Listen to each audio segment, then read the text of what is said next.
La revolución tecnológica impulsada por la inteligencia artificial está transformando las bases del poder político y económico, desafiando la soberanía estatal tradicional y abriendo la puerta a un orden dominado por corporaciones tecnológicas y modelos de control digital.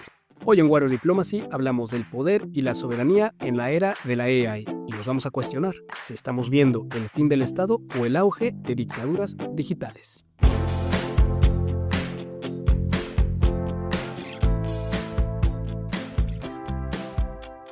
Hola a todos, ¿qué tal? Bienvenidos de vuelta a Warrior Diplomacy. Hoy estamos en un formato de nuestro segmento, nuestro famoso segmento Geopolítica 101, donde empezamos explorando y analizando algunos de los conceptos clave para entender los grandes temas del panorama internacional. Y bueno, en este espacio, ¿no? De esta manera para tener una buena base sólida con conceptos que nos ayuden a entender mejor cómo se está transformando las fuerzas que moldean nuestro mundo, ¿no? Y hoy el fenómeno al que vamos a explorar es cómo la tecnología, y más en concreto la inteligencia artificial, en todos sus con distintos ángulos, está cambiando las reglas del juego. Es una revolución que está impactando todo tipo de sectores, ¿no? Pero algo muy interesante es cómo está cambiando la autoridad de los países, su economía y su sociedad. Entonces vamos a cuestionarnos muchas de estas cosas hoy. Pero bueno, antes de debatir y entrar a eso, es momento de bienvenir y saludar a mi gran amigo y compañero Martín Gallardo, directo desde Washington, D.C. Martín, ¿qué tal? ¿Cómo estás hoy? Hola, ¿qué tal, Fabio? ¿Cómo estás? Muy contento de estar aquí contigo como siempre. El tema que hoy nos junta creo que va a ser una de las tendencias en las discusiones sobre relaciones internacionales que va a ser desde ahora hasta el fin de nuestros días. Creo que la revolución de las tecnologías y su impacto en las relaciones internacionales y en todo ámbito del ser humano es cada vez más apremiante. ¿Tú cómo estás? ¿Qué tal todo por allá por las Europas? Muy bien, Martín, congelándome, he estado un poco resfriado estos días, pero bueno, ahí vamos y ya con ganas de volver a México por las vacaciones, así que muy contento. Y bien, ahí vamos, el podcast está yendo genial últimamente y traemos muy buenos temas, incluyendo este, y como dices tú, son de estas dinámicas y tendencias que vemos a lo largo del año, ¿no? Y me hace pensar en las tendencias que empezamos a analizar a principios de 2025 y una de nuestras grandes tendencias era esta, ¿no? Cómo la tecnología iba a afectar todo tipo de cosas. Hicimos un excelente episodio, no recuerdo si fue el año pasado o el antepasado, pero le llamamos El futuro de la guerra y hablamos cómo estas cosas están cambiando muy en términos prácticos el conflicto en Ucrania y el conflicto en Gaza, ¿no? Y cómo se toman las decisiones en el campo de batalla. Está buenísimo, les dejaremos el enlace aquí abajo, pero hoy queríamos traer un ángulo distinto, ¿no? Y tocar un poco más la parte política, la parte económica y también la parte social, que es igual de importante, ¿no? Para darle otro arista a esta conversación. Creo que el capítulo que grabamos anteriormente lo enfocamos un poco más desde el ámbito de seguridad y vemos justamente hoy en las discusiones de cómo la tecnología está impactando a la industria militar, está muy marcado el tema de la precisión y cómo es que las nuevas tecnologías están haciendo que los ataques sean más precisos y eso está dando una ventaja muy comparativa en el terreno militar. Pero como dices, el capítulo de hoy trata más sobre cómo está afectando a otros ámbitos de la geopolítica y de la vida del individuo. Cómo es que los algoritmos, las tecnologías, inclusive cómo difundimos conocimiento a partir de el empleo de las tecnologías por medio de estas plataformas está impactando la manera en cómo nos relacionamos y vemos las cosas, ¿no? Entonces, ¿qué te parece si vamos al primer bloque, Fabio, y comenzamos con la discusión?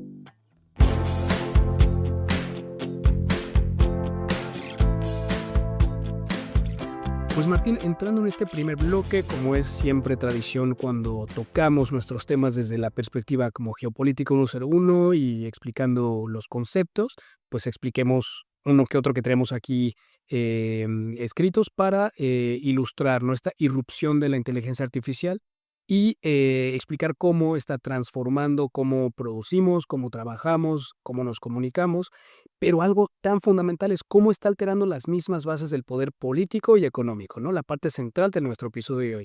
Entonces, por eso yo creo que en los últimos años han surgido muchos conceptos para intentar capturar bien esta transición de este cambio de época más digital, más tech. Y yo creo que el primer concepto que podemos explicar, uno que se escucha mucho, es el de tecnofeudalismo, Martín. Creo que es una de las nuevas tendencias que se debate en el mundo de la economía. Hay uno de los economistas que más se ha abocado por ese tema y que inclusive ha sacado un libro que ha sido muy discutido y polemizado, es el ex ministro de Economía de Grecia, Yanis Varoufakis, y básicamente plantea este concepto que es el tecnofeudalismo. Pero, ¿qué entendemos por tecnofeudalismo? Es la idea de que estamos entrando en un nuevo sistema de dominación económica y política basada en datos, algoritmos y plataformas digitales.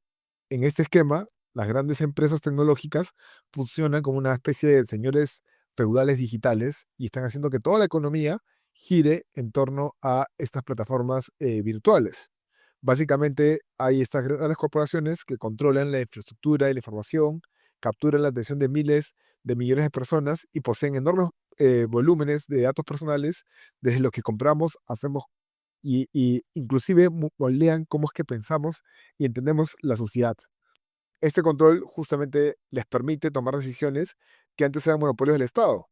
Ahora son ellos prácticamente los que influyen en cómo se regulan los contenidos, cómo se definen quién tiene acceso a qué información, e incluso pueden fijar hasta las normas de interacción social de forma virtual. Es una especie de sistema capitalista que nació en un capítulo de Black Mirror, pero cada vez está siendo más empleado por las grandes corporaciones. Es brutal, Mati. No sé si recordarás en la inauguración de esta segunda administración de Trump, cómo en esa primera fila tenías a los grandes lords digitales, ¿no? A Mark Zuckerberg, claro que sí, a Elon Musk, Jeff Bezos, a todas las grandes cabezas, ¿no? Estos lords feudales digitales, ahí estaban, ¿no? Y creo que habla muy bien de eso, de esa integración del poder político, el poder económico y estas grandes corporaciones digitales, no nada más, como explicas perfectamente tú, influyen muchísimo en la manera en la que se discuten estos temas, ¿no? O sea, todo el rol de Elon Musk con Twitter, luego X, influye mucho, pero sí que tiene una conexión también ya directa con el poder político, ¿no? Y es a lo que estaba yendo mano en mano y no son dos ámbitos separados, ¿no? Entonces, ese es algo brutal, algo brutal. Y fíjate que eso creo que conecta perfecto con este segundo concepto tan importante que tenemos que tocar, que es el de un orden tecnopolar, ¿no? Donde las empresas tecnológicas se convierten en actores soberanos en sus distintos dominios digitales, ¿no? No sé tú cómo ves este término en específico. Sí, Fabio, justamente el orden tecnopolar es la idea en que el poder ya no se distribuye solo entre estados-naciones o básicamente políticos, sino que se concentra también en polos tecnológicos, que no necesariamente son geográficos. Entonces, vemos cómo los actores como Google, Amazon, Meta, OpenAI, no sé, Huawei y todo ejercen un poder geopolítico real, con capacidades para qué? Para controlar infraestructuras críticas, estándares tecnológicos globales, la regulación, influye directamente en la seguridad nacional y en la economía e inteligencia de los países.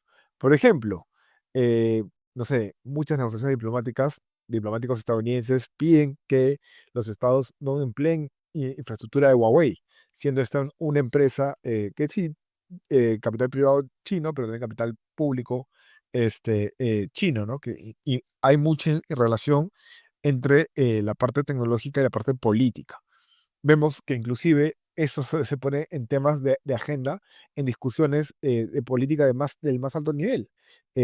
Si es que tú contratas a Google o contratas a un servidor o vas con OpenAI o vas con DeepSeek, todas esas decisiones están moldeando mucho el juego geopolítico. Pero vemos cómo son también estas grandes corporaciones quienes influyen en la toma de decisiones por parte del poder público. Como bien dijiste, al inicio de esta nueva administración de Donald Trump, se vio como en la primera fila y en la parte más alta de la cúpula del poder estadounidense en Washington, D.C., están todos los big techs. E inclusive hace algunos meses Trump tuvo esta cena en donde invitó exclusivamente a todos los señores tecnológicos feudales eh, que hablaban un poco de cómo administrar el poder o cómo administrar el gobierno.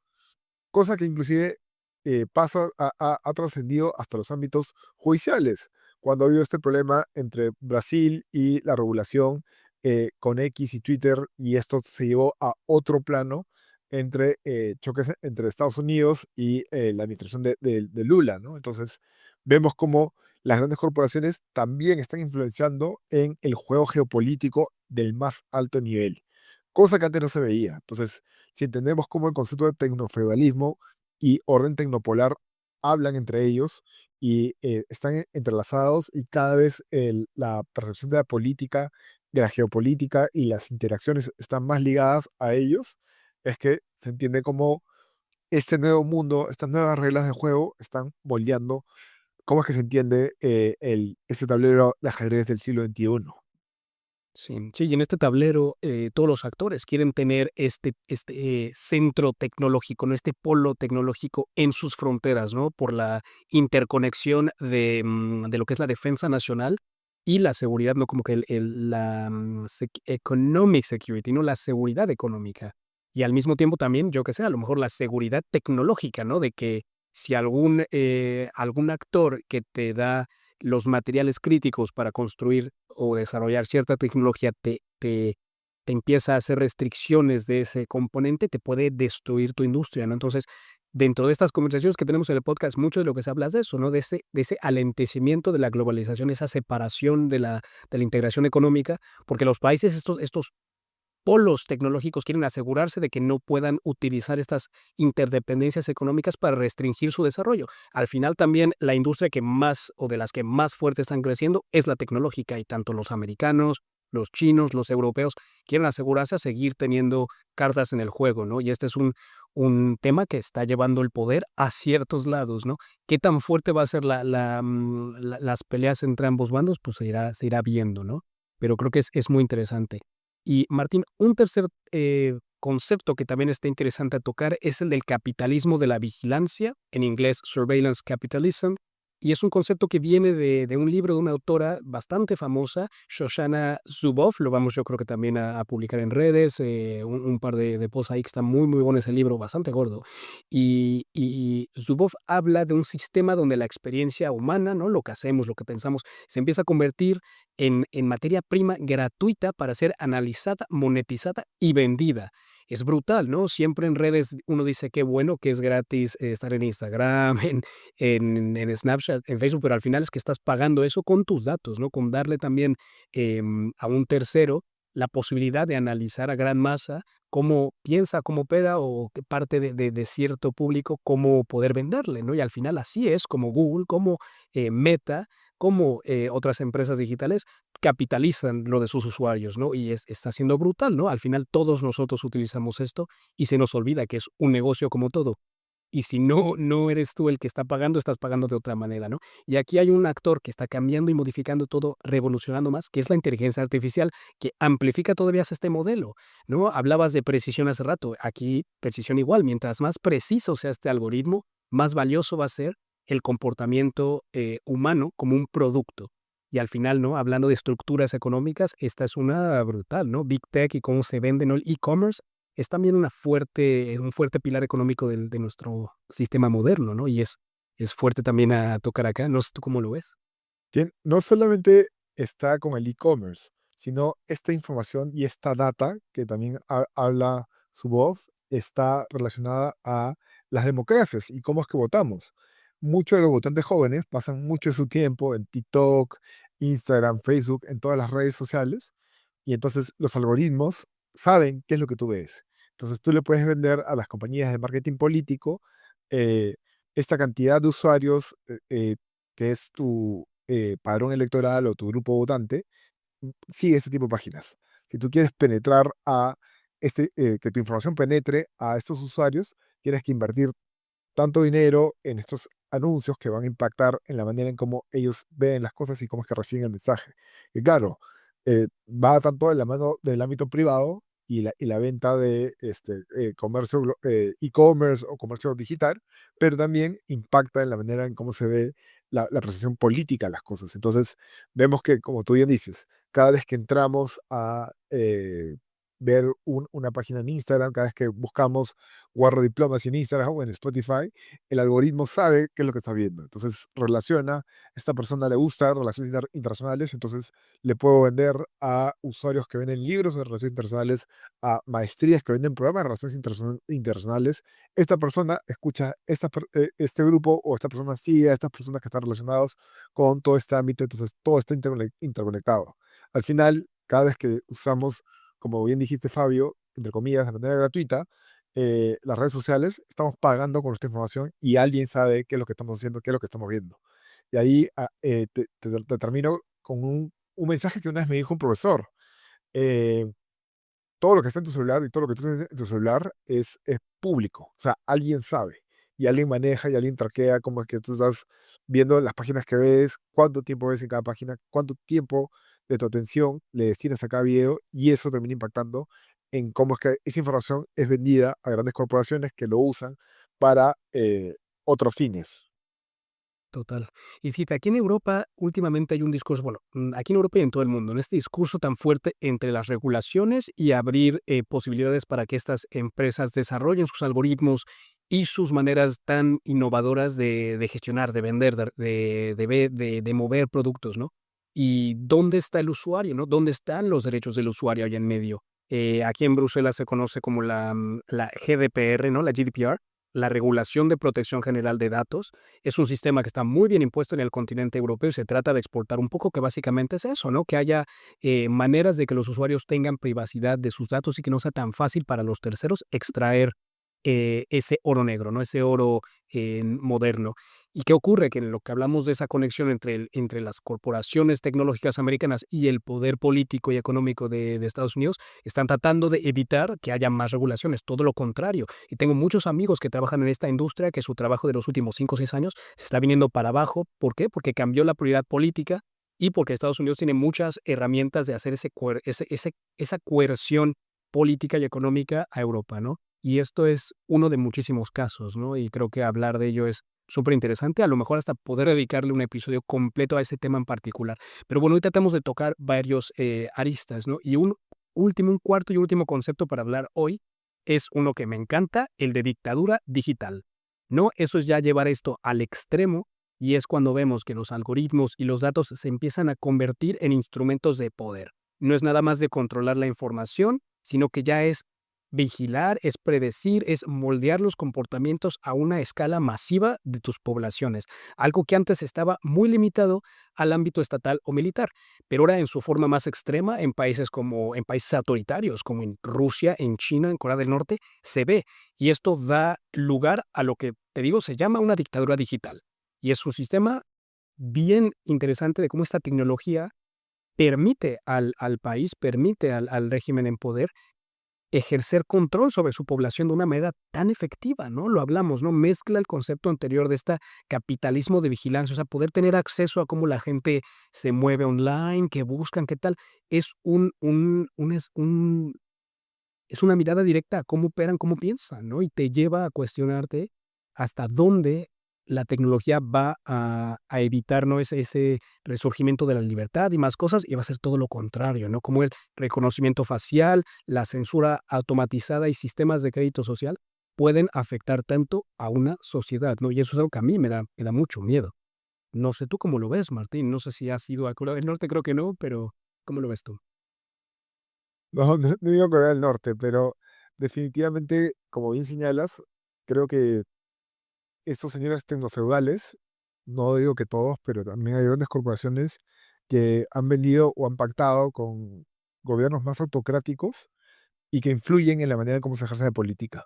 Así como bien dije que venden tus datos para que la gente pueda saber a quién vender el mensaje en épocas electorales, también hay estas corporaciones que ayudan a que el gobierno tenga más poder o haya un mayor grado de desinformación. En teoría, el Internet iba a hacer que las cosas sean más democráticas, iba a democratizar más la información y iba a ayudar a que las personas puedan entrar a un mundo del saber. Lo que ha sucedido es que gente que ha entendido cómo funciona Internet, cómo funciona el algoritmo y como bien tú dijiste, con la irrupción de la inteligencia artificial, ha hecho que todo esto se cambie y que una herramienta que teóricamente fue concebida para democratizar la información y el acceso a oportunidades, ha sido empleada también para un poco como una herramienta de control respecto a las percepciones que tiene la gente de las cosas y para inclusive darle más poder a los gobiernos de emplear herramientas digitales para tener más control sobre su población. Inclusive el profesor Moisés Naim en su libro La revancha del poder habla de muchos casos en donde dictadores o autócratas hacen contratos con estas empresas tecnológicas y ayudan a mantener, mantenerse en el poder. Entonces, definitivamente, el orden tecnopolar, las empresas tecnofeudales y el capitalismo de la vigilancia está totalmente ligado y son parte de los pilares fundamentales que soportan estas dictaduras digitales. Sí, estoy completamente de acuerdo, Martín, y a lo mejor también para terminar en este bloque en una nota un poquito positiva y chistosa, ¿no? Cuando un ciudadano noruego trató de entrar a Estados Unidos y le revisan el móvil y tenía un meme del vicepresidente, ¿no? De estos famosos memes de J.D. Vance, y le prohibieron la entrada a Estados Unidos, ¿no? O sea, ya también que revisen tus redes sociales a esos niveles digo, países democráticos y liberales empiezan a utilizar estas técnicas también con sus propias intenciones. Me viene también a la mente el caso de Pegasus, ¿no? Este caso tan polémico de meter software de vigilancia en móviles que ni siquiera hace falta intervenir directamente con un enlace o tal, podían tener acceso. Y se vio un reporte de tantos países, tantos líderes por todo el mundo utilizando este software para espiar a contrincantes políticos y tal. Entonces también es como para hacer un poco análisis de que no pasa solamente en los países autoritarios, en democracias liberales en Occidente, en América Latina, en África, en todo el mundo, también se pueden utilizar estos medios para fines políticos no tan positivos, ¿no? Al final la tecnología es un medio, no es que sea buena o mala, es un medio y según qué actor la utilice y cómo la gestione, pues el fin al que la tecnología, el camino al que la tecnología nos llevará. Y como Black Mirror lo pone muy bien, esto puede ir muy mal si no lo podemos gestionar bien. Creo que hemos ahondado en todos los conceptos base y que los siguientes bloques van a ser más específicos en temas que pueden ser de mayor interés para la audiencia.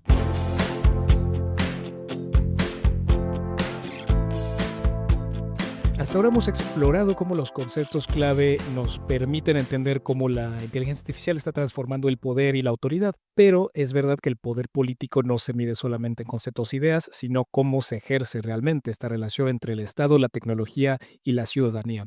Y para ayudarnos a profundizar más en este segundo bloque, en este tema en concreto, tenemos con nosotros a Paula Gálvez Callirgos, experta en políticas públicas y tecnología, investigadora y formadora con una amplia experiencia en la intersección de la ley, la política y la tecnología. Paula, bienvenida y pues gracias por acompañarnos. ¿Cómo estás? ¿Cómo estás, Fabio? Encantada de estar con ustedes. De verdad que para mí es un gusto poder conversar ese tema tan crítico para nuestras sociedades actualmente. Así que aprecio la invitación. No, nosotros apreciamos muchísimo tu tiempo. Uno de nuestros compañeros del podcast, Santiago Barray, le mando un abrazo. Santi nos estaba comentando que para este tema de la inteligencia artificial y la relación con el gobierno deberíamos contactar contigo. Así que de verdad que te agradecemos por hacer un espacio en tu agenda en estas fechas tan festivas y tan complicadas. Pero Paula, mira, hablando un poco, ¿no?, sobre esta relación entre el Estado, la tecnología y la ciudadanía, ¿no? El tema de este episodio es ver cómo empieza a complicar más las cosas. Es un nuevo poder. Y se habla mucho de que este poder político siempre suele ser visto por instituciones, parlamentos, las elecciones, pero estamos viendo como cada vez más medios empiezan a, entre comillas, podemos decir, secuestrar estas estructuras políticas, ¿no? Muchos gobiernos empiezan a depender hasta cierto punto de las infraestructuras digitales que nadie votó, ¿no? Algoritmos, plataformas, sistemas de vigilancia, modelos de inteligencia artificial que en verdad avanzan más rápido que cómo los gobiernos pueden regularla. Y ahí es donde nos surge esta pregunta, ¿no? Que me encantaría ver tu perspectiva, ya que son tus temas, ¿no? Como para situarlo un poco, así general, ¿cómo ves esta relación entre el poder político y entre estas nuevas tecnologías? Bueno, Fabio, la verdad que es un tema, como dije al inicio, crítico. Porque tal cual tú lo dijiste, un estado clásico, tú piensas elecciones, fronteras, leyes. Hoy todo ha cambiado. Y esto no viene solo en el 2025. Yo te puedo decir, yo llevo trabajando desde el 2013 en estos temas y ya hablábamos de inteligencia artificial en ese momento. No obstante, lo que está pasando ahora, yo creo que no lo he visto antes. Porque efectivamente una parte muy importante de nuestras vidas está pasando por infraestructuras que no ha diseñado el Estado, que no controla el Estado y, debo decirlo, el Estado no entiende en la mayoría de los casos. Entonces, las plataformas que hoy manejan Google, Meta, Microsoft, es, o sistemas de vigilancia y reconocimiento facial, todas estas infraestructuras, clave que la audiencia hoy día comprenda, no son neutras. Estas plataformas están decidiendo qué vemos, qué no vemos, influyen en qué compramos o hasta en quién votamos, ¿te imaginas? Entonces, aunque sigan existiendo los parlamentos, tenemos elecciones, una parte del poder efectivo se ha desplazado hacia estas infraestructuras privadas. Em, yo te diría, si vemos la relación con el Estado, poder político y tecnología, Yo no creo que el poder haya desaparecido, pero sí se ha reconfigurado. ¿Qué quiere decir? Se ha desplazado hacia actores que no han sido elegidos democráticamente. Y ahí, desafortunadamente, es un puñado de actores, ¿no? Y te voy a poner un ejemplo muy claro que a mí me marca mucho, y sobre todo yo soy peruana, latinoamericana, entonces este ejemplo, vayamos a Latinoamérica.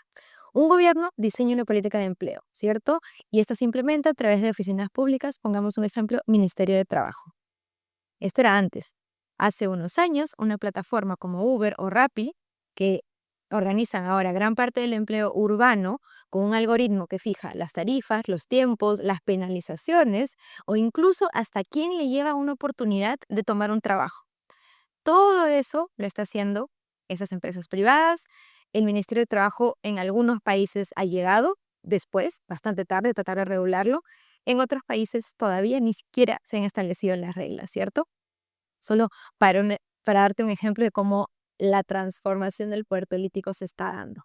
Se me hace brutal. Es verdad que todo el tema de regular los algoritmos y cómo esto puede gestionar cada ángulo de la vida es algo impresionante, ¿no? O sea, si reducimos lo que una persona es en términos que un algoritmo puede identificar bueno o malo, puede cambiar vidas, ¿no? Y el hecho de que no haya una regulación que vaya un poquito al tanto es impresionante, ¿no? Y de hecho, de ahí yo quería llevar a esta segunda pregunta, ¿no? Porque es claramente una carrera, ¿no? Entre la innovación y la regulación. Y hay distintas maneras de verlo, ¿no? Es verdad que es un obstáculo grande, ¿no? Para las democracias avanzadas poder estar al tanto y regular estas cosas, pero poder al mismo tiempo aprovechar todas estas ventajas que también la innovación trae, ¿no? Y toda la bonanza económica que estas industrias, que traen mucha inversión también a las economías, tienen, ¿no? Aquí en Bruselas ese es el dilema todo el rato. ¿Cuánto podemos capitalizar de estas industrias, pero protegiendo a nuestros ciudadanos y sus derechos? Bien, lo que acabas de decir tú con los algoritmos, ¿no? ¿Tú cómo ves esta competencia, por así decirlo, entre la regulación y la regulación, ¿no? Y pues si tienes en la cabeza algún caso así también práctico. Sí, lo que pasa aquí, Fabio, es que desafortunadamente la narrativa hoy en día la narrativa pública es de una dicotomía, como tú lo has mencionado, de innovación versus regulación.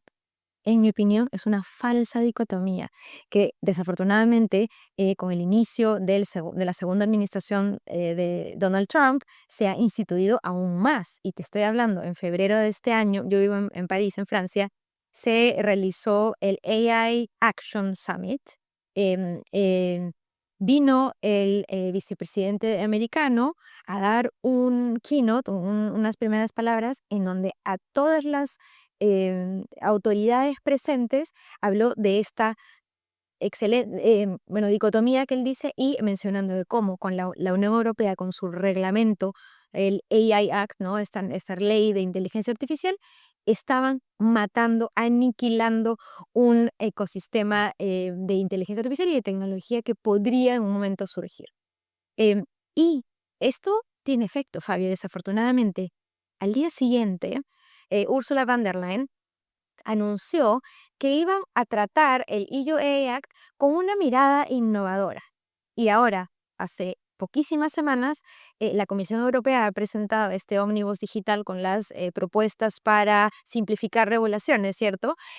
Con varias de ellas tratando de simplificar el EU AI Act.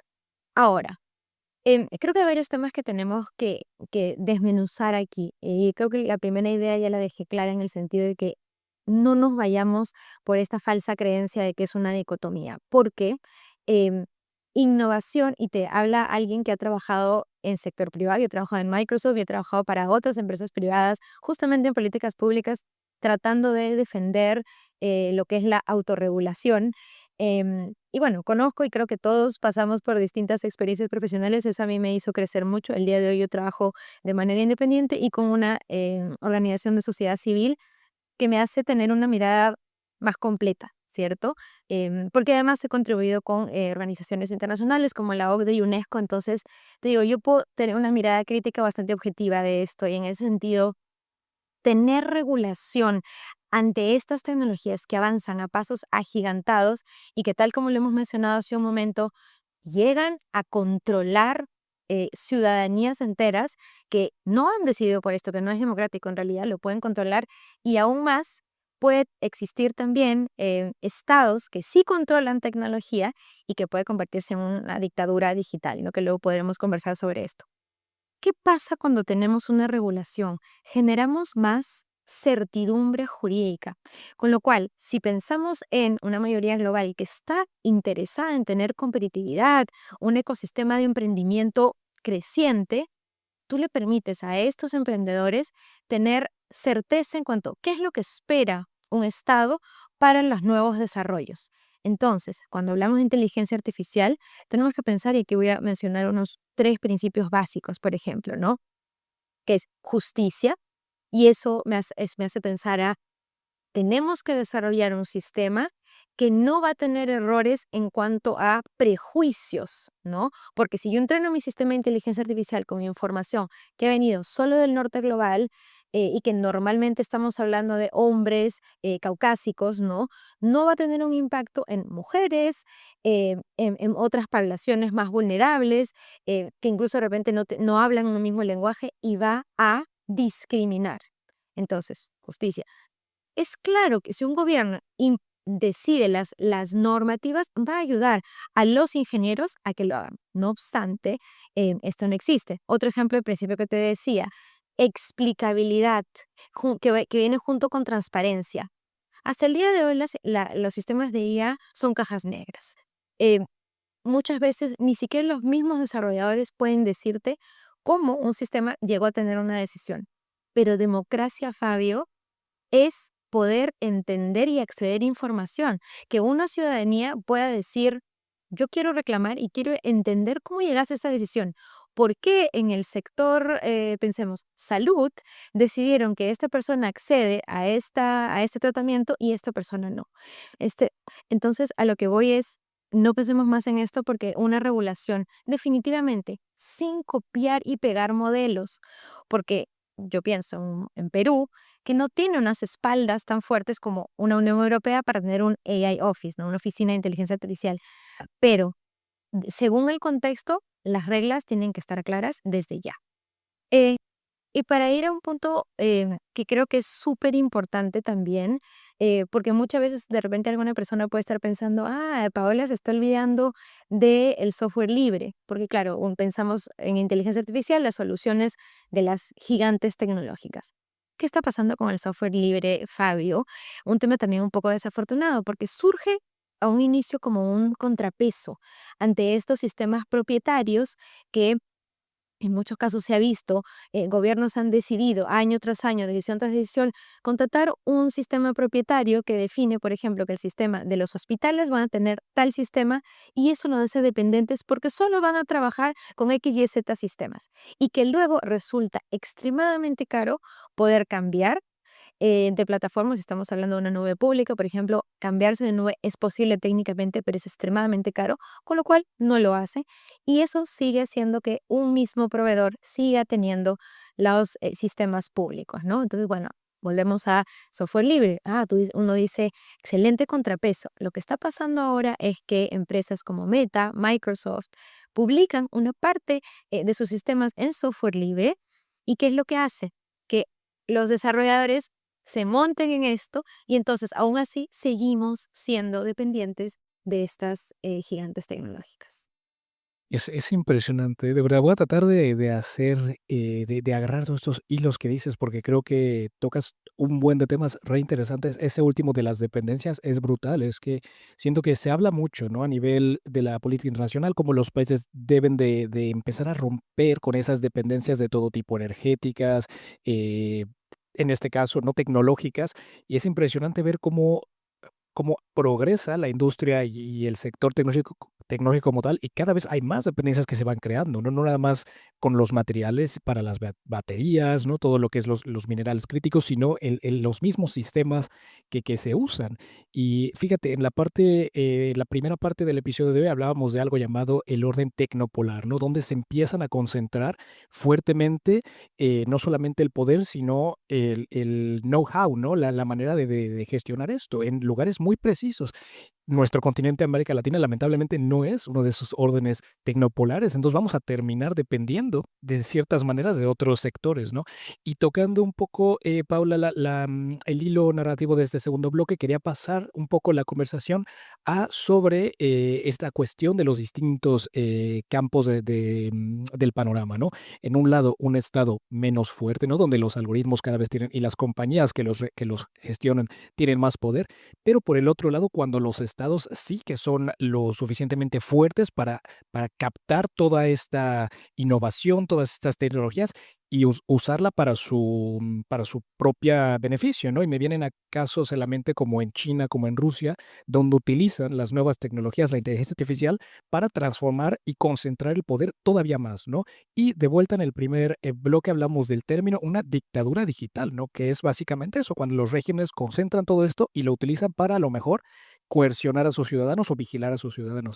Entonces, cuando hablamos de este tema, Paula, dictadura digital, ¿tú cómo lo ves? ¿De qué crees que se está hablando exactamente?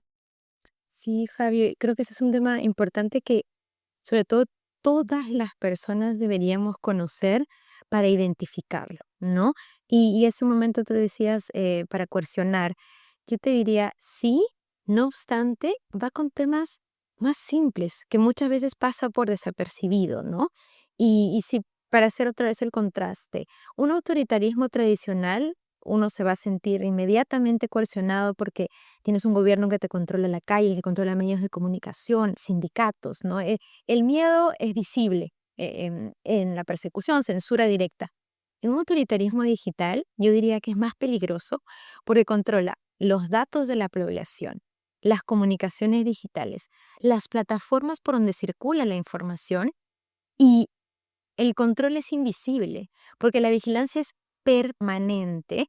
En una dictadura digital el gobierno está perfilando y tiene el poder de predecir acciones. Entonces, efectivamente, aquí no solo ya te prohíben hablar o protestar, sino identifican quién está hablando, qué está diciendo, qué pensamos, ¿no? Y eso hace que estos dictaduras digitales intervengan antes de que la ciudadanía pueda ejercer sus derechos. Em, sí, hay varios casos de gobiernos. Yo creo que hoy en día inteligencia artificial como tal es un concepto muy, y voy a usar un término de repente muy coloquial, que es manoseado, como que ahorita yo escucho todo el mundo habla de inteligencia artificial, todos dicen que toda esta solución es inteligencia artificial, no necesariamente es así. No obstante, hay ciertas tecnologías que se desarrollan en base a inteligencia artificial que van a permitir esto. Entonces, me permitiría usar unos segundos para explicar para que nuestra audiencia pueda identificar, porque puede ser que no esté pasando en su país, pero si van a viajar, y me ha pasado mucho que yo sé, yo vivo en una democracia, por lo menos de lo que, por lo pronto, pero viajo mucho y en algunos casos digo, uy, identifico, entonces digo, si esto está pasando, entonces para viajar necesariamente tengo que tener un VPN activado, por ejemplo, ¿no? Para cuidar mis interacciones digitales. Entonces, qué tipo de tecnologías permiten esto? Sistemas masivos de vigilancia con cámaras de inteligencia artificial. Entonces, desde llegar a un aeropuerto y si vemos que ya son sistemas que tienen cámaras y usan IA y ya hay un sistema alternativo, de repente optar por eso, porque no es necesario. Pensemos siempre en derecho de protección de datos personales y privacidad, se habla de la proporcionalidad, ¿no? Y entonces aquí, justo frente a una editora digital, cualquier uso de tus datos va a ser desproporcional. Por ejemplo, ¿por qué es necesario que un gobierno almacene los datos de tu iris si tú solo estás yendo de turismo, por ejemplo? ¿No? ¿Cuál es es más, incluso si eres ciudadano, yo diría hay que tener mucho cuidado en cuanto a los propósitos de ello. Entonces, ese es un ejemplo. Otro dato que también pasa mucho y va atado con el iris que mencionaba, todas las infraestructuras de identidades digitales con registros biométricos, base de datos centralizadas, por un lado, y aquí en un paréntesis, claro que tiene aspectos positivos, tener, por ejemplo, interoperabilidad para que tu historial clínico lo puedas ver en cualquier lugar de tu país, positivo. Pero ahí quienes solo tienen que tener acceso a esa data es el sistema de salud de tu país, ¿cierto? Porque alguien más tendría que hacerlo. Lo mismo con un historial financiero, solo las autoridades competentes. Em, Y en cuanto a los países con casos más claros, efectivamente yo creo que China es el caso más emblemático, con rasgos de autoritarismo digital a todas luces, porque usan plataformas locales, tú sabes, si ellos no pueden utilizar WhatsApp, tienen WeChat, Weibo, ¿no? El uso de cámaras de reconocimiento facial es extendido, pero a más no poder. Yo no he visitado el país, pero he visto fotografías y si tú ves una fotografía de una esquina, puedes ver la cantidad de cámaras que hay en unos semáforos, porque está identificando cada movimiento de las personas, porque además tiene sistemas de clasificación de los ciudadanos, ¿no? Deben haber escuchado de esto. Em, y en ese sentido, entonces, tenemos a una China que controla infraestructura, que defiende esta soberanía digital total y es interesante quienes vemos gobernanza, porque uno puede decir, entonces un país con dictadura digital es uno en donde no hay regulación, porque el gobierno está haciendo todo.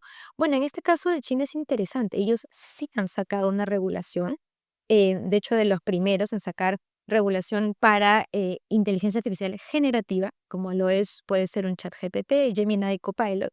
em, pero está muy atado a la idiosincrasia que ellos tienen. Entonces, por ejemplo, está prohibido la generación de deepfakes. Está prohibido utilizar datos que alimenten el entrenamiento de un sistema que vaya de contra del partido político comunista. Ya, pero nos vamos dando cuenta y voy a ver tu reacción también, em, cómo eso lleva, ¿no? Entonces, para finalizar, muchas personas en China si quisieran oponerse, el costo es muy alto. Y si un Estado era vigilante en un momento sin tecnología, ahora con la tecnología, que además el Estado em, tiene propiedad de los sistemas, porque como sabemos las empresas ahí son controladas por el Estado, tienen un control total a lo que hace la ciudadanía, lo cual es muy peligroso. Definitivamente de acuerdo. Me viene mucho a la cabeza dos visiones muy distintas de una futura distopía, ¿no? En la literatura que leemos y somos muy, muy conscientes, ¿no? Todo el mundo estará al tanto de el libro de George Orwell, 1984, ¿no? Que nos presenta pues un futuro con ese autoritarismo más clásico, ¿no? Como que un gobierno muy fuerte directamente en la cabeza, en la vida día a día de todas las personas. Pero hay un libro, de hecho, a mí me gusta un poco más, que se llama Brave New World, Un Nuevo Mundo, donde te habla de ese otro estilo de autoritarismo que dices un poquito más sutil, ¿no? Donde a lo mejor se le bombardea al ciudadano con consumismo, como con una droga que se le pone en su bebida todos los días, ¿no? Como una manera mucho más light de estar ahí encima, ¿no? Y creo que el futuro va a ser, bueno, esperemos que no, pero en muchos países a lo mejor un poquito entre los dos, ¿no? Como con tú dices, un control un poquito más férreo como está en China, pero a lo mejor no significa que están encima de uno, estilo dices lo que el gobierno no quiere y te lleva la policía a los 5 minutos a tu cuarto, tampoco. Pero pues como que en ese espectro pueden ir las cosas y habrá países que optan más por un vía de control, países con regímenes más autoritarios, o a lo mejor unos que toman el uso de este nuevo poder que les dan las tecnologías, a lo mejor para llevar por otro lado la cosa, ¿no? A lo mejor con una mentalidad y un objetivo un poco más comercial, porque también todas las redes y todo lo que hacemos online es gratis porque lo pagamos con nuestros datos, ¿no? Y las compañías con esa data, con esa información, pues o la venden a otras empresas para que te den ads más específicos o las venden a campañas electorales y te saben vender mejor los mensajes, ¿no? O sea, nuestra información es el oro moderno y depende cómo se use, ¿no? Depende también el objetivo del actor involucrado y quién de verdad tiene el poder. Pero de verdad que, Paula, esa es la pregunta que yo me quiero hacer en este episodio. En el mundo al que nos estamos orientando, ¿quién va a concentrar más todo el poder económico, político, social que estas nuevas tecnologías están generando, ¿no? Y de verdad es una pregunta que yo no sé si alguien en este mundo tiene la respuesta verdadera. Pero me ha gustado muchísimo por dónde hemos ido, Paula. Pero bueno, creo que para este bloque empezamos a concluir un poquito. Creo que nos das una excelente idea de cómo se interconectan estas diferentes cuestiones, estos diferentes ángulos. Y en un tercer bloque ahora vamos a tocar un poco más el tema de la economía y la competencia global, un giro un poco más geopolítico. Pero Paula, de nuevo te agradecemos muchísimo por tu tiempo, por tu análisis y de verdad que yo me quedo con un gran sabor de boca de por dónde podrían ir las cosas para mejor. No sé si tienes alguna última cosilla para remarcar en esta conversación. Primero que nada, agradecerte, Fabio. Yo también he disfrutado mucho esta conversación y me ha hecho reflexionar en temas que a veces uno en el día a día no reflexiona. Para cerrar, a mí me gustaría compartir algo que suelo hacer en mis presentaciones públicas, y es que con la inteligencia artificial hoy día se ven dos caminos claros en la sociedad en general. El del horror, porque hay una gran cantidad de ciudadanos que tienen temor a qué es lo que está pasando con esta tecnología que ha venido a cambiar todo, pero que también es un poco extremo porque busca, no voy a acceder a esto, no lo voy a usar, cuando en realidad está ya, lo tenemos en las interacciones que tenemos. Ese es un grupo.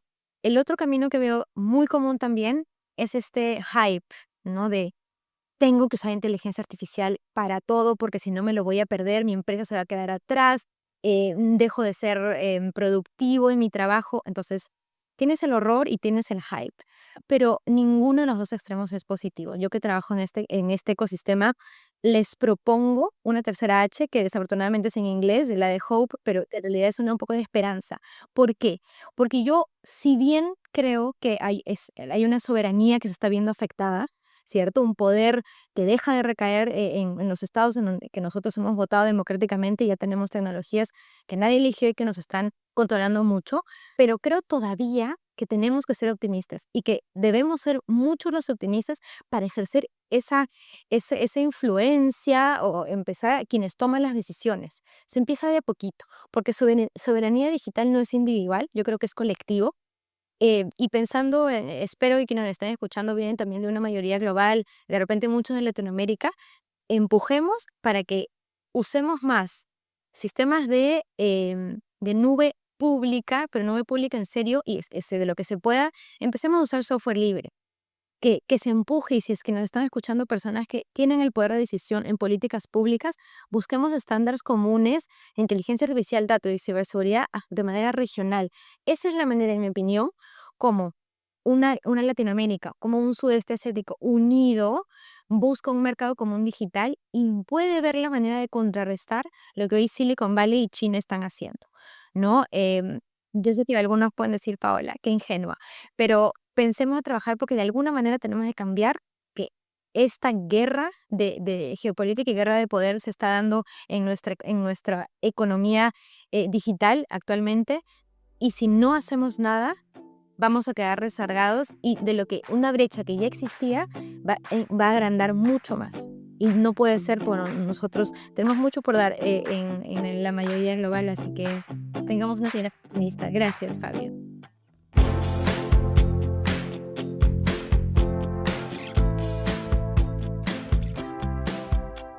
Hasta ahora hemos hablado del poder político y de la soberanía estatal, pero el poder también se mide en términos económicos, y ahí es donde la revolución tecnológica lo está redefiniendo todo. Así que para cerrar la conversación de hoy, en este episodio nos acompaña Alan Sandoval, un politólogo y creador de contenido.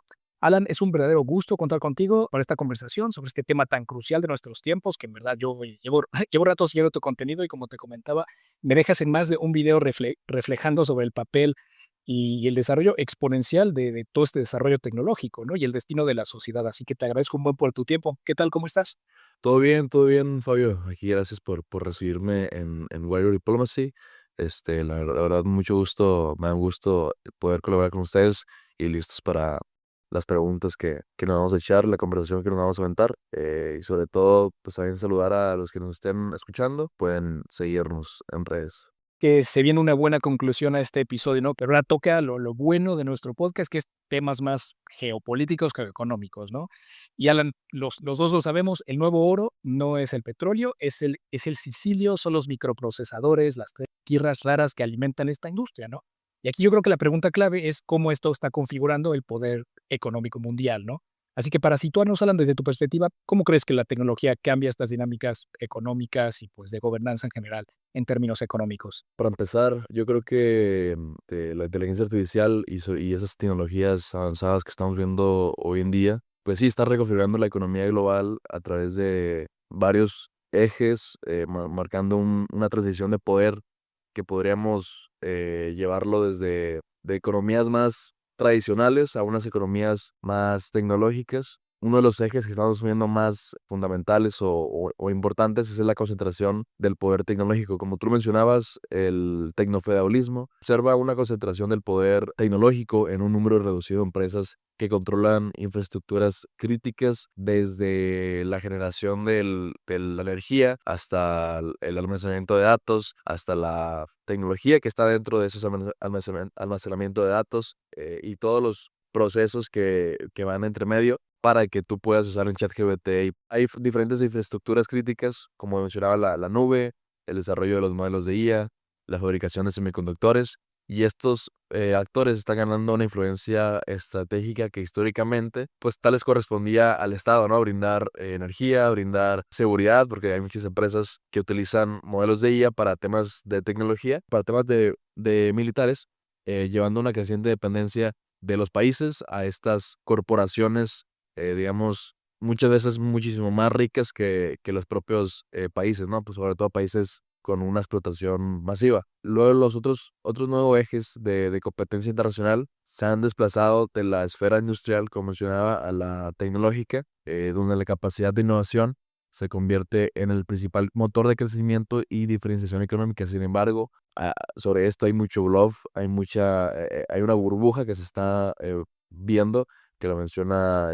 Michael Burry, que fue uno de los principales ganadores en la crisis económica de 2008, ya que él apostó en contra del mercado, y él está dando otra vez esta nota de que estamos tales en una burbuja, y ya hemos visto estos antecedentes por ejemplo, en las .com, cuando también se dio esta burbuja. Y como mencionaba, pues este nuevo motor de crecimiento y los países con una fuerte capacidad de innovación como lo son Estados Unidos y China están ganando el poder y están ganando la carrera tecnológica en producción de nuevos modelos, en producción de la infraestructura, mientras que aquellos que son meros consumidores de tecnología, como lo puede ser la mayor parte de Latinoamérica, corren el riesgo de perder influencia que de por sí ya no era importante, ¿no?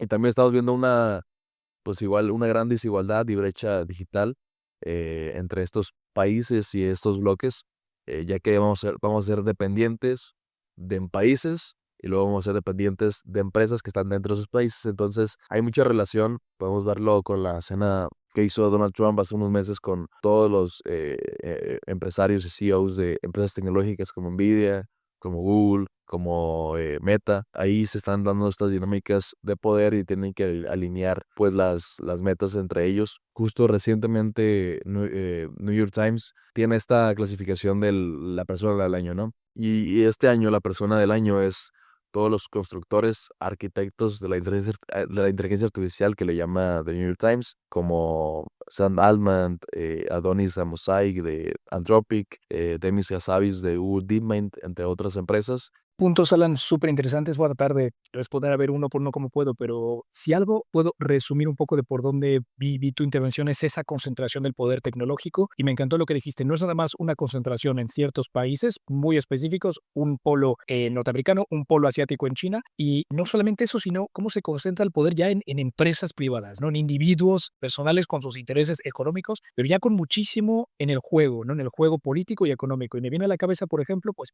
esta asociación a principios de año de Elon Musk y Trump, y cómo al final esa relación no es nada más comercial, sino ya es política. Y por ejemplo, Starlink en Ucrania ya está ligado a los satélites de Musk. Si se le meten regulaciones a su plataforma X, Estados Unidos puede presionar las tuercas en su tratado comercial, ¿no? O sea, cómo se interponen ya los intereses económicos y políticos, ¿no? Parece ser que es este mismo eje. Y lo que dices tú de esa escena de los señores tecnofeudales tecnológicos en Estados Unidos, pues un nivel más de esa cercanía de estos dos fuentes de poder, ¿no? Y bueno, ya estas desigualdades obviamente fuertísimo, ¿no? No solo entre países, pero ya entre pues la población, ¿no? Aquellos trabajadores con habilidades para estos nuevos campos y los que se van a quedar rezagados, ¿no? Y fíjate, yo ahí en mi trabajo en Bruselas trabajamos mucho para pues, fomentar que la gente en sectores que parece que están en crisis, estilo la automotriz o tal, pues se muevan a estas nuevas industrias donde pues hace falta que haya gente que trabaje. Y ya hablas de nuestra región América Latina, que también hace falta no solamente estas industrias, sino que más gente tenga estas habilidades tecnológicas, y pues todavía estás más atrás en esta, ¿no? Como carrera por progresar en términos pues de tecnología, ¿no? Y terminas dependiendo de otros mercados, de otros softwares, de otros países, ¿no? Es pues esa historia de la dependencia. Sí, el tema también es que nosotros, digamos, nos encontramos, bueno, en la mayoría del mundo nos encontramos en ceros en temas de regulaciones y en temas de controles para ese tipo de empresas y también para la infraestructura, por ejemplo, centros de datos que se están poniendo en áreas donde ya de por sí el agua no es tanta, el consumo de agua es un punto debatible si consumen tanta agua los centros de datos o no, pero la calidad de cómo la va deteriorando o la calidad de vida de las personas que están alrededor por temas de ruido y así. En México sí nos podemos encontrar en un camino donde la negligencia, la corrupción, pues puede llevar a que estos centros de datos o la infraestructura, lugares que generen malas condiciones para otras personas y generen malas condiciones también de cómo se ve la industria, no solo como un tema de afectar a las personas, sino también un tema de imagen, de cómo las personas van a ver a estas empresas y debe ser un control de daños y un manejo de crisis para estas empresas que se quieren establecer en el país. Hace poco vimos este escándalo que hubo de si un centro de datos de NVIDIA iba a llegar a Nuevo León o no. Samuel se ve un poco afectado, el gobernador de Nuevo León, pero estamos viendo cómo va llegando a estos centros de datos y cómo algunas empresas están viendo a México para venir con su infraestructura. El problema es que nosotros también debemos ser soberanos ante estas empresas, ¿no? Está este proyecto de hacer un centro de datos mexicano que sea el más grande de toda Latinoamérica. Sin embargo, si tenemos la tecnología de otros países, vamos a seguir siendo dependientes y condicionándonos. Empiezan a crear estos cuellos de botella de materiales de todo tipo, de los mismos dispositivos, ¿no? Cuando tu economía gira alrededor de ciertas empresas o ciertos productos, pues es cuando se empieza a complicar la cosa, ¿no? Y cuando los países fuertes te pueden coercionar a actuar de una otra manera, ¿no? Y mira, yo creo que si se toca un recurso así súper estratégico, es el tema de los chips, ¿no? O sea, ya de la industria tecnológica y tal, si hay un corazón estratégico de la producción, son los microprocesadores, ¿no? Los chips. Y hablando de países clave y cuellos de botella, el caso de Taiwán, ¿no? Esta isla a las costas de China, y más en concreto, pues su empresa TSMC, es donde se concentra, la mayor producción de estos chips, ¿no? Que son esenciales para todo tipo de producción de tecnología, ¿no?